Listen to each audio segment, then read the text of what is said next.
இலக்கியம் என்ற பெயரில் உலகத்தில் புனைந்துரைக்கப்பட்ட பல காதல் காவியங்களை வாசித்து சந்தோஷம் அடையக்கூடியவரா நீங்கள்? வாருங்கள், சற்று இஸ்லாத்தில் சீராவில் ஏராளமான சம்பவங்கள் இருக்கின்றன.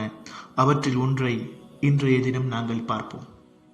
ஆம், ஜெய்னப் மற்றும் அபுல் ஆஸ் இப்னு ரபீர் ரலியல்லாஹு அன்ஹுமா இருவருக்கும் இடையில் மலர்ந்த அன்பை, விரிந்த பரந்த பாசத்தை, உயர்ந்த உன்னதமான நம்பிக்கையை பற்றி நாங்கள் பார்ப்போம். ஜெய்னப் ரலியல்லாஹு அன்ஹா அவர்களை பொறுத்த மட்டில் முஹம்மது முஸ்தபா ஸல்லல்லாஹு அலைஹி வஸல்லம் அவர்களுடைய புதல்வி என்பது தெரியும். நபி அவர்கள் நபியாக அனுப்பப்படுவதற்கு முன்னால் மக்காவிலே வாடும் பொழுது ஹதீஜாவுடைய சகோதரியின் மகனான அபுல் ஆஸ் இப்னு ரபீஅ ரலியல்லாஹு அன்ஹு அவர்கள் நபியிடத்தில் ஜெய்னபை திருமணம் முடித்து தரும்படி அனுமதி கேட்கிறார்கள். அதற்கு நபி அவர்கள், ஜெய்னபின் அனுமதி எனக்கு வேண்டும், அனுமதித்தால் நான் முடித்து தருகிறேன் என்ற வாக்குறுதியை வழங்குகிறார்கள். ஜெய்னபிடம் கேட்ட பொழுது ஜெய்னபுமோ முகம் சிவந்த நிலையில் ஒரு வகையான புன்முறுவலுடன் அனுமதியை வழங்க நபி அவர்கள் அபுல் ஆஸ் இப்னு ரபீஅ அவரை திருமணம் முடித்து வைக்கிறார்கள். இருவருடைய இந்த திருமண உறவின் பிற்பாடு வரக்கூடிய ஏராளமான படிப்பினைகளும் அழகிய தருணங்களும் எமக்கு மிக முக்கியமான ஒரு மைல்கல்லாக வாழ்வில் அமையும் என்பதில் சந்தேகமில்லை. ஆம், வாருங்கள் பார்ப்போம். இருவரும் கணவன் மனைவியாக பிள்ளைகளுடன் சந்தோஷமாக வாழ்ந்து கொண்டிருக்கக்கூடிய ஒரு சந்தர்ப்பம். ஒரு தடவை அபுல் ஆஸ் இப்னு ரபீஅ ரலியல்லாஹு அன்ஹு அவர்கள் வியாபார நிமித்தம் வெளியில் சென்ற பொழுது நபி அவர்கள் நபியாக அனுப்பப்படக்கூடிய ஒரு தருணம் ஏற்படுகிறது. பிஅஸத் நபி அவர்களுக்கு வழங்கப்படுகிறது. நபி அவர்கள் நபியாக அனுப்பப்பட்டதன் பிற்பாடு ஜெய்னபுடன் சேர்ந்து பல ஏராளமான சஹாபாக்கள், ஆண்கள், பெண்கள் இஸ்லாத்தை தழுவினார்கள். அதில் ஜெய்னப் ரலியல்லாஹு அன்ஹா அவர்களும் ஒருவரே.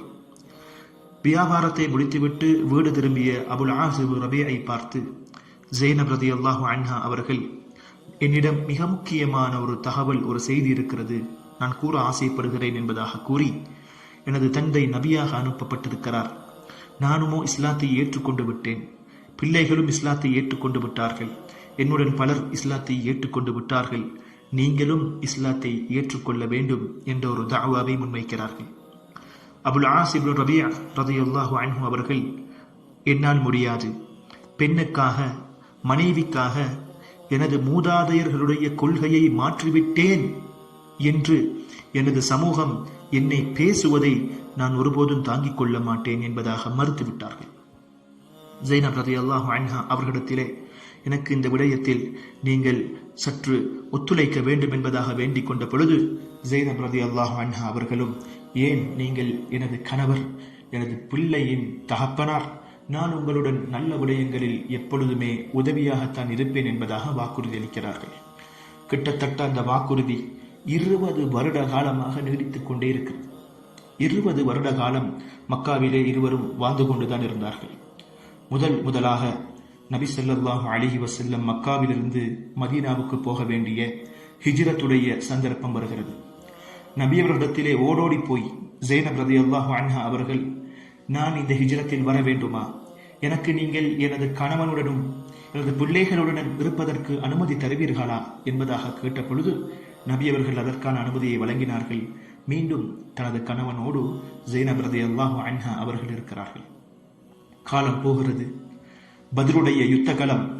அந்த பத்ருடைய யுத்த களத்திலே குறைஷி குஃபார்களின் பக்கம் அபுல் ஆஸ் இப்னு ரபீஅ ரலியல்லாஹு அன்ஹு அவர்கள் இருக்கிறார்கள். இதற்கு தரப்பாக ஜெய்னப் ரலியல்லாஹு அன்ஹா அவர்களுடைய தந்தை முஹம்மது முஸ்தபா ஸல்லல்லாஹு அலைஹி வஸல்லம் அவர்கள் இருக்கிறார்கள். இந்த நிலையை ஜெய்னப் ரலியல்லாஹு அன்ஹா அவர்கள் எப்பொழுதுமே விரும்பியதில்லை, எப்பொழுதும் ஆதரவு வைத்ததும் இல்லை. இந்த நிலையை அதிகம் பயந்து கொண்டே இருந்தார்கள். சந்தர்ப்பம் வந்துவிட்டது. இந்த சந்தர்ப்பத்திலே அல்லாஹ்விடம் முறையிடுகிறார்கள், அல்லாஹ்விடம் இறைஞ்சுகிறார்கள். பின்பு சொல்கிறார், எனது பிள்ளைகள் யதீமாக, அனாதையாக விடப்படுவதை அல்லது எனது தந்தையை நான் இழப்பதை அஞ்சுகிறேன் யா அல்லாஹ் என்பதாக கூறுகிறார்கள்.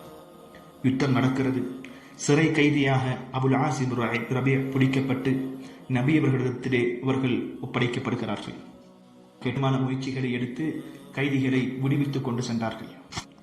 ஜைனப் ரலியல்லாஹு அன்ஹா அவர்கள் தன் கைவசம் எதுவுமே வைத்துக் கொள்ளவில்லை. பார்க்கிறார்கள், கழுத்தில் இருந்த தனது தாய் ஹதீஜா ரலியல்லாஹு அன்ஹா அவர்களுடைய தங்க மாலையை கலட்டி அபுல் ஆஸ் இப்னு ரபீஉடைய சகோதரரிடம் கொடுத்து, போய் உமது சகோதரனை மீட்டிக் கொண்டு வாருங்கள் என்பதாக அனுப்புகிறார்கள். நபியவர்களும் பொருட்களை பார்த்து இது யாருடையது என்பதாக வினவி ஒவ்வொருவரையும் முடிவித்துக் கொண்டிருக்கக்கூடிய சந்தர்ப்பத்தில் ஹதீஜா ரலியல்லாஹு அன்ஹா அவர்களுடைய மாலை நபியவர்களுடைய கையில் கிடைக்கிறது. அதை பார்த்த நபியவர்கள் ஒரு கணம் அவர்களுடைய பழைய அன்பு நேசம் ஹதீஜா மீது வைத்திருந்த அந்த அளவில்லா அன்பு மீண்டும் அவரை அள வைத்தது, ஞாபகம் செய்ய வைத்தது. பின்னர் கேட்டார்கள், இந்த மாலை யாருக்குரியது, யார் இதன் மூலமாக விடுவிக்கப்படக்கூடியவராக இருக்கிறார் என்பதாக கேட்ட பொழுது அபுல் ஆஸ் இப்னு ரபீஉக்குரியது என்பதாக கூறினார்கள். அந்த மக்களை பார்த்து, சமூகத்தை பார்த்து, சஹாபாக்களை பார்த்து நபியவர்கள் கேட்கிறார்கள், உங்களுக்கு ஆட்சேபனை எதுவும் இல்லை என்று சொன்னால் அபுல் ஆஸ் இப்னு ரபீஉ ஒரு நல்ல மனிதர், உண்மையானவர், வாக்குறுதி மீறாதவர்.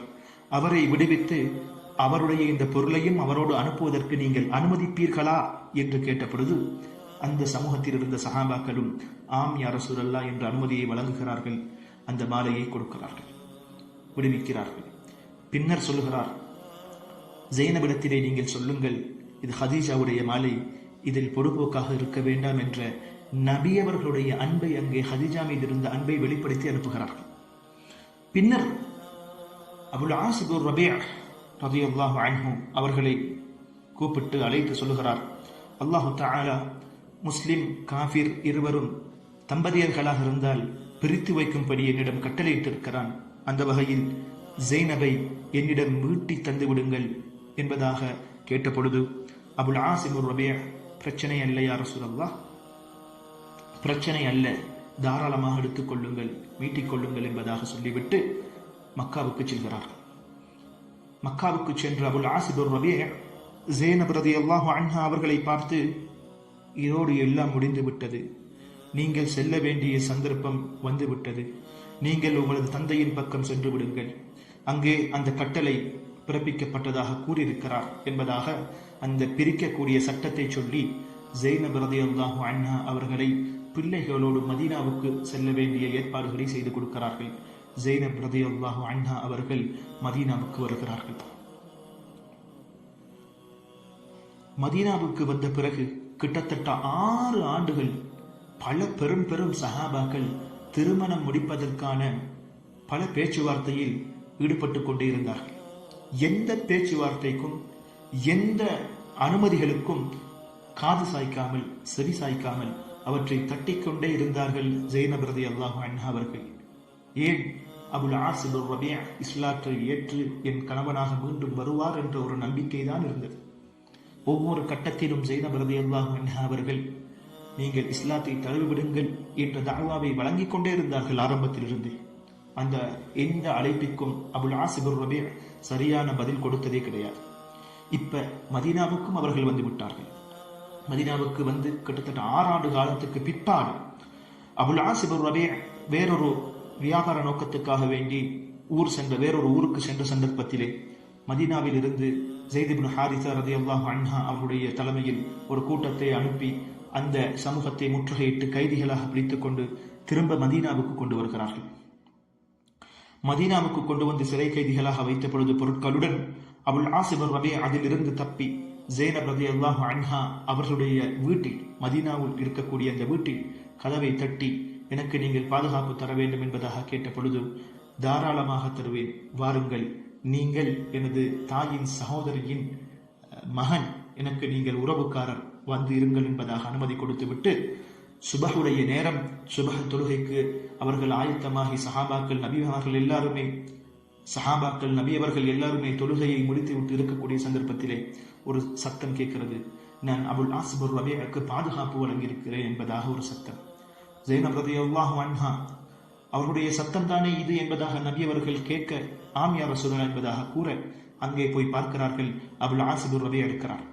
பின்பு அதே அந்த சமூகத்தை பார்த்து, இவர் நல்ல மனிதர், நம்பிக்கையாளர், வாக்குறுதி மீறாதவர், இவரை விடுவிப்பதில், இவருடைய பொருட்களையும் அவரோடு அனுப்புவதில் உங்களுக்கு ஏதும் ஆட்சேபனை இருக்கிறதா? இருந்தால் பிரச்சனை அல்ல, அவ்வாறு இல்லை என்று சொன்னால் அனுமதி தருவீர்களா என்பதாக அனுமதி கேட்ட பொழுது நபி ஸல்லல்லாஹு அலைஹி வஸல்லம் அவர்களுக்கு அனுமதி வழங்கப்படுகிறது. பின்பு அந்த பொருட்களோடு அபுல் ஆஸ் இப்னு ரபீஅ் கிளம்ப ஆரம்பிக்கிறார். அப்பொழுதும் இஸ்லாத்தை தழுவுவதற்கான அழைப்பு ஸைனப் ரலியல்லாஹு அன்ஹா அவர்கள் கேட்கிறார்கள். அதற்கும் பதில் வழங்கவில்லை. பின்னர் மக்காவுக்கு சென்று பொருட்களை யாரிடத்தில் ஒப்படைக்க வேண்டுமோ அந்த அவர்களிடத்தில் ஒப்படைத்து விட்டு அங்கே பார்த்து சொல்லுகிறார்கள், அஷ்ஹது அன் லா இலாஹ இல்லல்லாஹ் வ அஷ்ஹது அன்ன முஹம்மதன் ரசூலுல்லாஹ் என்ற அந்த ஷஹாதா கலிமாவை மொழிந்து இஸ்லாத்தை ஏற்றுக்கொண்டேன் என்ற ஒரு விடயத்தை பகிரங்கமாக அங்கே மக்கா வாசிகளை பார்த்து சொல்லிவிட்டு மதீனாவுக்கு திரும்புகிறார்கள். நபி அவர்களை சந்தித்து, நபியே, நான் இஸ்லாத்தை ஏற்றுக்கொண்டேன். நேற்று நான் உங்களிடத்தில் வந்தேன், எனக்கு பாதுகாப்பு தந்தீர்கள். இன்று நான் முஸ்லிமாக வந்திருக்கிறேன், என்னை ஏற்றுக்கொள்ளுங்கள். அதேபோன்று ஸைனபை என் மனைவியாக மீண்டும் எடுத்துக்கொள்வதற்கு அனுமதிப்பீர்களா என்பதாக கேட்க நபி ஸல்லல்லாஹு அலைஹி வஸல்லம் அவர்கள் அபுல் ஆஸ் இப்னு ரபீஉடைய கையை பிடித்து ஸைனப் ரலியல்லாஹு அன்ஹா அவருடைய வீட்டுக்கு சென்று, அபுல் ஆஸ் இப்னு ரபீஅ் உங்களை மீண்டும் மனைவியாக எடுப்பதற்கு விரும்புகிறார், அதை நீங்கள் அனுமதிப்பீரா என்பதாக கேட்கிறார்கள். ஸைனப் ரலியல்லாஹு அன்ஹா அவர்கள் எப்படி திருமண பேச்சுவார்த்தையின் போது முகம் சிவந்து பொன்முறுவல் பூத்தார்களோ அதே நிலையை மீட்டி எடுத்து கொண்டு வந்தார்கள். பின்பு இருவரும் கணவன் மனைவியாக மீண்டும் இணைந்து வாழ்கிறார்கள். 1 வருட காலம் செல்கிறது. ஸைனப் ரலியல்லாஹு அன்ஹா அவர்கள் இந்த உலகை விட்டு பிரிந்து விடுகிறார்கள். இந்த பிரிவை தாங்காமல் கிட்டத்தட்ட மேலும் 1 வருட காலம் அபுல் ஆஸ் இப்னு ரபீஅ் ரலியல்லாஹு அன்ஹு அவர்கள் எக்கணமும் அவர்களுடைய நினைப்பினால் அழுது புலம்பிக் கொண்டிருந்தார்கள். ஒரு தடவை நபி ஸல்லல்லாஹு அலைஹி வஸல்லம் அவரிடத்தில் சென்று, ஸைனப் இல்லாத உலகத்தில் வாழ்வதற்கு ரொம்ப கடினமாக இருக்கிறது யா ரசூலல்லாஹ் என்பதாக புலம்பிக் கொண்டிருந்தார்கள். அவரும் 1 வருட காலத்துக்கு பின்பு உலகத்தை விட்டு பிரிந்து விடுகிறார்கள். இருவருடைய அந்த அன்பு காவியம் முற்றுப்பெறுகிறது. ஆம், இந்த சம்பவம் எமக்கும் மிக முக்கியமான ஒரு படிப்பினையாக அமைந்திருக்கிறது என்பதில் சந்தேகமில்லை. கணவன் மனைவியாக உறவுகளாக வாழக்கூடியவர்கள் எவ்வாறு உறவை பேண வேண்டும், பல கஷ்டங்கள், துன்பங்கள், இடர்கள் வந்தாலும் அவற்றை நல்ல முறையில் சுமூகமாக சீராக கடந்து செல்ல வேண்டும். முடிவு நிச்சயம் நல்லதாக அமையும் என்ற ஒரு நேர்மறையான சிந்தனையோடு வாழ்வில் வாழ பழக வேண்டும். அதன் மூலம் வெற்றி பெறலாம் என்பதற்கு இது மிக முக்கியமான ஒரு எடுத்துக்காட்டு என்பதில் எந்தவித சந்தேகமும் கிடையாது. வல்ல நாயன் நம் அனைவருக்கும் தெளிவான சிந்தனையையும் சீரான வாழ்க்கையையும் தெளிவாக நடக்கக்கூடிய சிந்திக்கக்கூடிய தன்மைகளையும் நம் அனைவருக்கும் வல்ல நாயன் தந்தருள்வானாக. ஆமீன் யா ரப்பல் ஆலமீன்.